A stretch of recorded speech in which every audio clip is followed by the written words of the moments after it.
Halo, Assalamualaikum, berjumpa kembali di channel Siwar TV. Komentari mobil baru Gubernur Sumbar, PKS kok santun amat gak kayak kritik cat pesawat? Ditulis oleh Syardi. PKS menunjukkan sikap berbeda dalam merespons dua kegiatan yang menggunakan uang negara. Memangnya sejak kapan PKS tidak seperti itu? Dari dulu juga partai satu ini kelihatan munafik dan tidak adil dalam berkomentar. Bahkan kadang cukup keterlaluan. Makanya banyak yang berharap agar partai ini nyungsep dan tersingkir dari dunia politik Indonesia untuk selamanya. Di survei baru-baru ini angka elektabilitas PKS makin lama makin memprihatinkan dan disalib oleh PAN. Artinya PKS kalau masih merasa angkuh dan munafik, dengan senang hati rakyat akan bergembira ria karena PKS tidak lolos ke Senayan. PKS adalah salah satu partai selain Partai Demokrat yang sangat mengkritik pengecatan ulang pesawat kepresidenan dengan menyebutnya tidak peka terhadap kondisi pandemi. Menurut saya, apa yang dilakukan sangat tidak peka dengan kondisi pandemi dan kondisi masyarakat saat ini. Apalagi persebaran pandemi yang semakin masif dan sudah menyebar ke berbagai daerah, kata Wasekjen DPP PKS Ahmad Fathul Bari.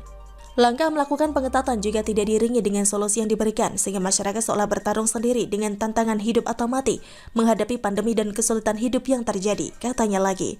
Tapi di sisi lain, soal pembelian mobil dinas baru untuk gubernur dan wakil gubernur Sumbar, PKS tidak melempar kritik keras, hanya sekedar basa-basi, santun dan tidak menohok.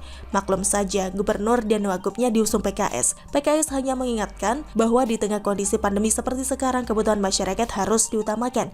Pertama, rakyat dan rakyat yang utama. Penuhi semua kebutuhan rakyat. Layani rakyat dan juga rakyat apalagi di masa pandemi, kata Ketua DPP PKS Mardani Alisera. Mardani tidak mempersoalkan pembelian jika memang pembelian mobil dinas itu harus dilakukan. Mardani hanya mengingatkan agar menjaga kesederhanaan. Kedua, jika memang perlu ganti mobil, gunakan yang lebih optimal melayani rakyat. Ketiga, pastikan juga kesederhanaan, katanya lagi. Mobil aja harganya fantastis, apa yang jaga kesederhanaan? Begitulah PKS, kalau lawan politiknya menggunakan uang negara akan dikritik habis-habisan. Sedangkan kalau kelompoknya sendiri, kritiknya santun sekali. Itu pun karena sudah viral. Coba kalau tidak viral, mungkin bakal disanjung setinggi langit karena memang mereka bermuka tebal. Satu kata buat mereka, munafik.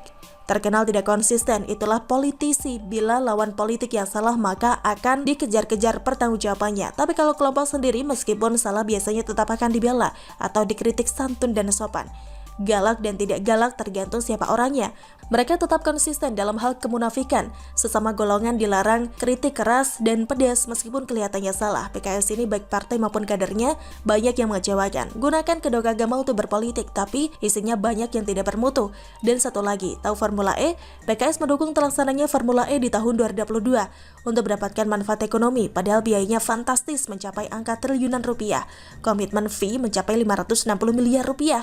Kalau pemborosan begini PKS mendukung dan tidak protes, tapi kalau pengecatan pesawat yang sudah sepaket dengan pesawat lain diprotes habis-habisan. Gubernur dan Wagub Sumbar ganti mobil dengan harga fantastis. PKS cuma bicara ala kadarnya, tidak segarang saat mengkritik pemerintah pusat dengan segala celah kesalahannya. Kalau ini bukan munafik, lantas apa namanya? PKS ini bisa dikatakan partai politik yang suka bikin sensasi murahan di dunia politik. Partai yang kadernya banyak yang membuat manuver aneh. Partai yang berlindung di balik agama untuk melancarkan agenda tersendiri. Partai yang sok tampil beda tapi kelihatannya menggelikan dan murahan. Partai yang sering bermuka tebal, tidak tahu malu dalam menyikapi sebuah persoalan. Partai yang tidak malu memamerkan kemunafikan.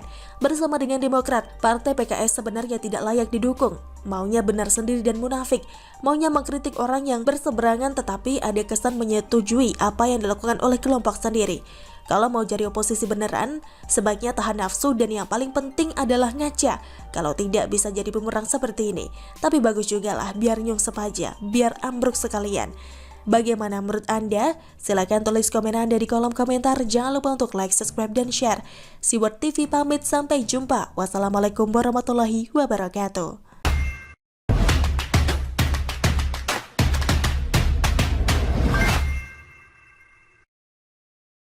Halo, Assalamualaikum, berjumpa kembali di channel Siwar TV. Menyedihkan, ICW mingkem lebih bayar Anies, mangap soal pidato Jokowi, ditulis oleh Anto Cahaya. Dulu saya sangat senang dengan kiprah Indonesia Corruption Watch atau ICW sebagai lembaga non-pemerintah yang mempunyai misi untuk mengawasi dan melaporkan kepada publik mengenai aksi korupsi yang terjadi di Indonesia. ICW aktif mengumpulkan data-data korupsi para pejabat tinggi negara, mengumumkannya pada publik dan juga perlu melakukan gugatan class action terhadap para pejabat yang korup. ICW adalah lembaga nirlaba yang terdiri dari sekumpulan orang yang memiliki komitmen untuk memberantas korupsi melalui usaha-usaha pemberdayaan rakyat untuk terlibat atau berpartisipasi aktif melakukan perlawanan terhadap praktik korupsi.